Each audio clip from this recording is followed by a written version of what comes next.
Now, when you are in Austin, one of the things that I developed later on, not early on, was something I call the 30-second pitch. Legislators love that, where you basically ask the legislator, do they have 30 seconds? And their response is always the same. Oh, what are you going to talk me into in 30 seconds? Well, um, do you have 30 seconds? And then I would always look at my watch. Who doesn't have 30 seconds? So what you want to have prepared, your name, you know that part.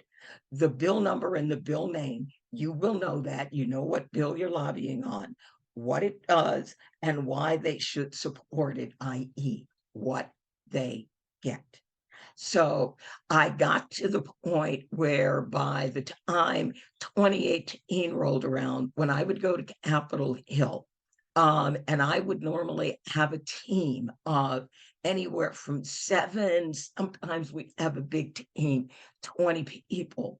We never made appointments. We just sort of barged in. I knew most of the legislators by sight. I knew them by sight well enough that some of them would see me and they'd run. Um, that was always amusing.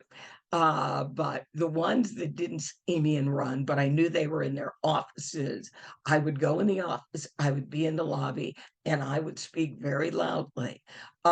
Is legislator so and so? I need to see him or her. I know they're in the office. I only need 30 seconds of their time. And eventually they would come to the door. So have your 30-second pitch ready. And again, you're going to want to use your organization because you are a faith organization. A faith organization is automatically multiple people. So people are going, all right, now, is this a faith organization with hundreds of members or with thousands of members? And the legislator is automatically counting votes. So legislators are interested in votes and getting reelected. So one of the things that you are always selling is the popularity of a bill you support or the unpopularity of a bill that you oppose that this is a bill that could cause people to think twice about voting for them. Now, you've got your work cut out for you in the Texas legislature. All right. You have no independents in the House. There are 64 Dems and there are 85 Republicans. So come 2024, hopefully some serious candidates emerge and you can look at beginning to see those numbers change a little bit. In your Senate, you've got a nice small Senate. Again, you are a state where the governor and the legislature are all the same party, and normally not the party of justice at this point. You're going to have a job working to turn them into the party of justice, or you're going to have to get more party of justice people elected. So, two-pronged approach. Virginia used to look like this. Right now, we don't have control of the Virginia House.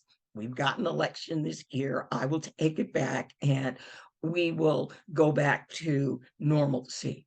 There was a very interesting thing that happened. Virginia has some of the best voting rights laws in the country. We have, now again, remember, Virginia was capital of the Confederacy. But in Virginia, we have 45 days of early voting. We have the Virginia version of the John Lewis Voting Rights Advancement Act. We have drop boxes.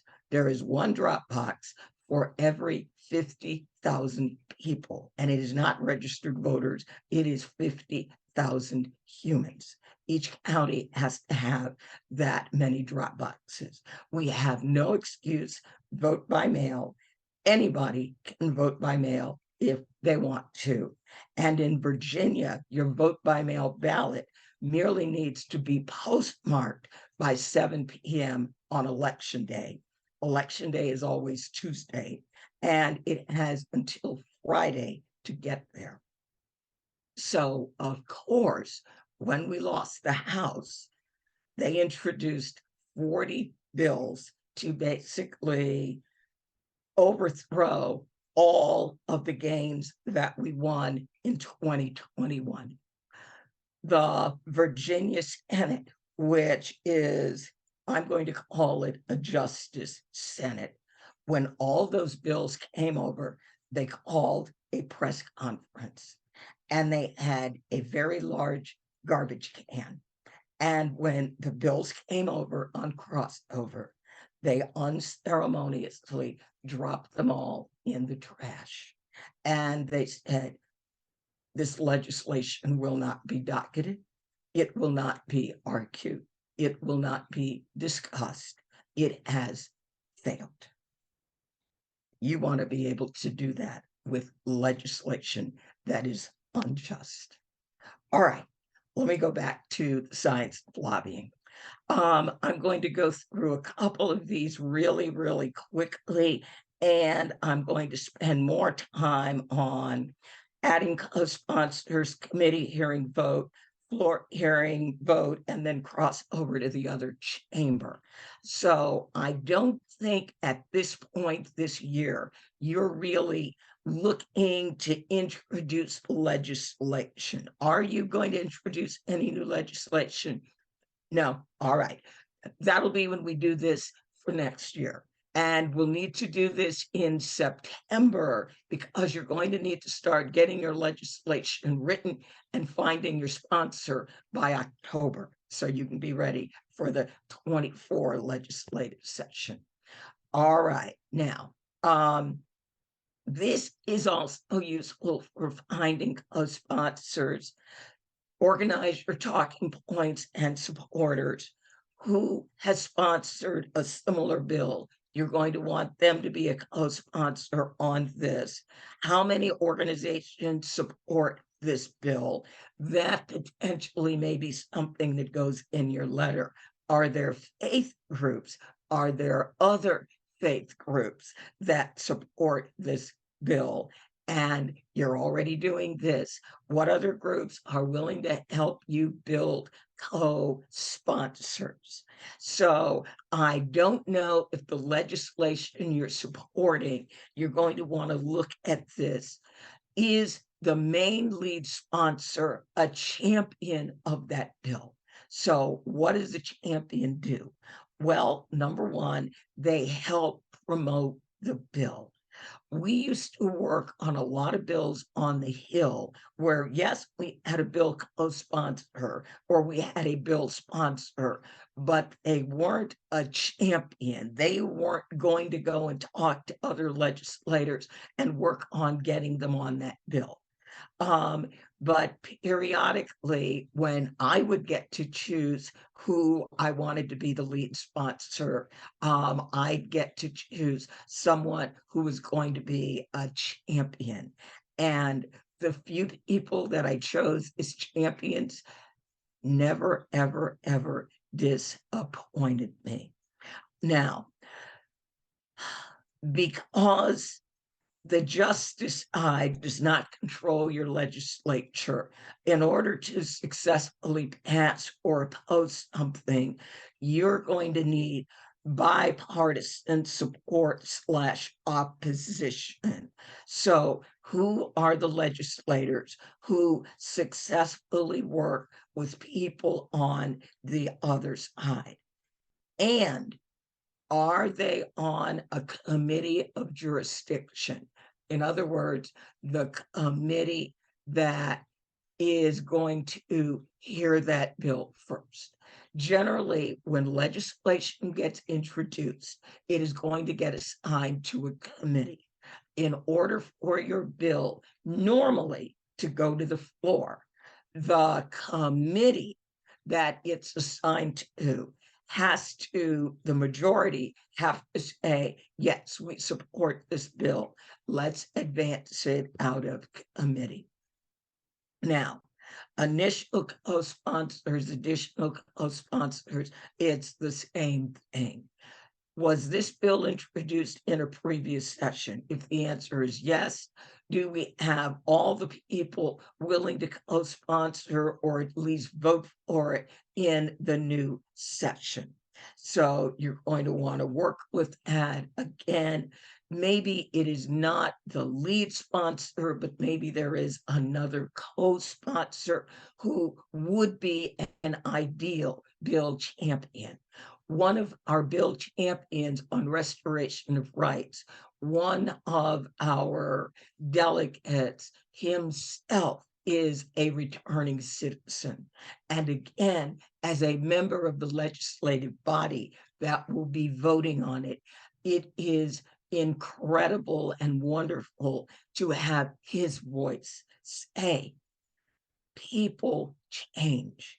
The person that you were at 18, hopefully you are not that same person at 40. Some people are, but hopefully.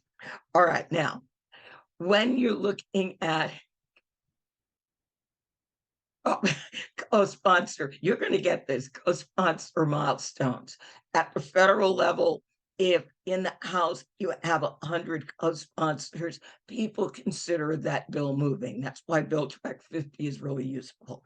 In the Senate, if they have 20 co-sponsors, same deal, or if it's bipartisan. In a state house, some states, they rack up the co-sponsors. Other states, if you got a Dem and a Republican, and maybe there's only 2 of them, but that bill is bipartisan, people are like, oh, that bill has got a chance. All right, now, you are going to be working to build co-sponsors as long as that bill is waiting for a vote. And you're looking for your co-sponsors to come from the committee of jurisdiction. You really want at least one co-sponsor on that committee, because when they are discussing the bill in committee, when they bring in testimony, then all these things help to advance your bill to the floor. And again, can you use a committee hearing to build more support for the bill?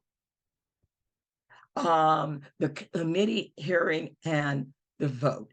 If your champion's party is in the majority, they may use committee hearing to build support among other legislators. Even if they're in the minority, they can do the same thing.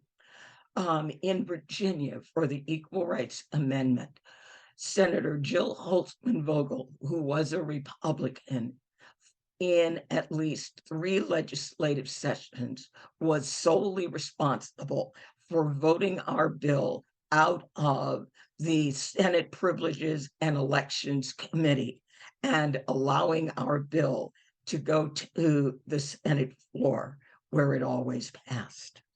So when you lobby, it is very, very important that you talk to people on both sides of the aisles. You never know when you are going to find that justice-oriented person who kind of seems to have the wrong letter behind their name. So lobby the committee members both in person and through phone calls and emails. This is very important. Know who is for you, who is against you, and who is on the fence. Why is that important? We lost a very important bill in New York State because we knew who was for us, but we did not realize the New York State NAACP was against us. I was not running the lobbying on that. And because they were against it, they went to the bill lead sponsor, who was the chair of the appropriate committee. And they told her, do not introduce this bill. Know who is for you, who is against you, and who you can potentially sway. Now, committees. When a bill is in committee, it is fair to contact every member of that committee, whether you are their constituent or not. They're on the committee of jurisdiction, and their vote will bring your bill to the floor. If they are on that committee, they are fair game. Now, when you are building co-sponsors, realistically, you're also reaching out to your own delegate, your own assembly person, your own senator, to get them to support the bill. So there will be one push to the committee. And it may be you want the committee to hold hearings so people can come and testify. It may be you just want the committee to vote. They're not going to hold hearings. They typically don't. And you're also going to be reaching out to your own representatives. So double outreach always. And then this is an example of one of our tools where, yes, we would love it for people to do this on their own. They don't, and frequently they won't now. Because you are the Social Justice Committee and you know these folks, they probably will. We work with hundreds, if not thousands of people that we don't know. And what we learned was we needed to make it easy. So our tool, and this is an example of something that is going in a committee. I am writing to you as a member of the Privileges and Election Committee, tasked with reviewing constitutional amendments. So there would be one email that would get blasted to every member of the committee. And then our tool also has the phone numbers so that you can literally click on that blue box if you're on the phone, and it will dial that legislator. And down on the bottom of the screen is the little script. This is what you can say, or your own version of this. All right. So we've been doing this for a very, very long time. The floor vote. Every member of the legislative chamber is entitled to vote during the floor vote. Now, once a bill comes out of committee, you are immediately going to thank the people who voted for it in committee for supporting your bill. Because believe me, the people who oppose it are pouncing on the people who voted to support your bill, trying to get them to not vote for it on the floor. Now, have you learned why the opposition is telling people to not support your bill? And hopefully you have developed a counter to their argument. If you get a single no vote who is now, oh my goodness, I never thought of it that way, ask them to help you with other legislators who are not yet supportive. Our new tool called Quorum allows us to select a legislator and then immediately power map their relationships with other members of that chamber. So we can see this member has voted a lot with this member, and it shows both sides of the aisle. And so maybe you can go to a Democratic member who has worked very successfully with a Republican member and say, can you work with so-and-so, rather than they have to figure it out for themselves. Now, here's another big one. Where is leadership on this? Is leadership for you, or is leadership against you? And then the next thing is, where are the whips? Now, what is a whip? Well, each party is entitled to a whip.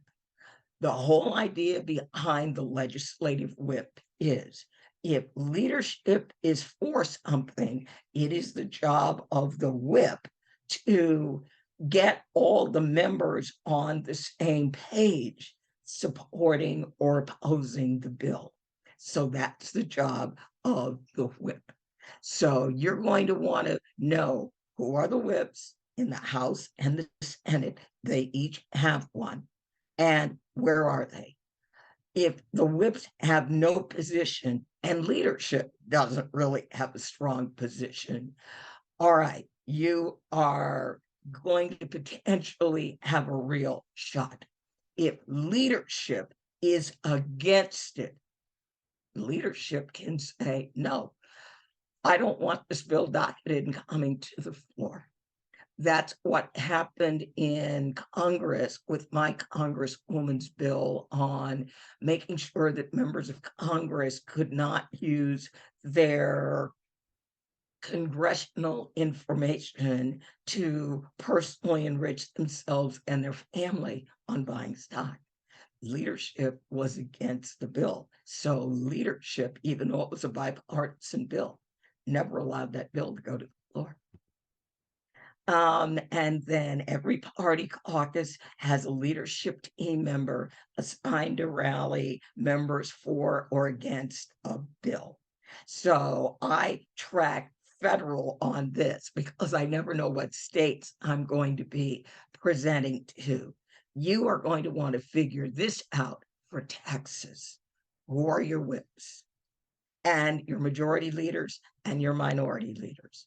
Now, you get the bill through one chamber. Now it's going to cross over. Know when crossover day is, because the bills that you hate, you want to prevent them from being passed by crossover, at which point they will be dead in that chamber. And if the other chamber doesn't have an equivalent bill, maybe you're going to luck out and that bill is just dead. So again, remember in the Virginia House, 40 bad voting rights bills or voter suppression bills passed the House. When they arrived at the Senate just took them all, dropped them in the wastebasket and said, well, so much for that. Not even going to pretend to hold a hearing. All right, now, everything you did while the bill was in the first chamber, now you get to rinse and repeat just in a second chamber. And now you've got to look all the way up to the executive, the president or the governor. Where are they on this bill? Are they in support of it? Are they against it? Or are they don't really have a position one way or the other? Otherwise, if so, you may need to deal with a veto.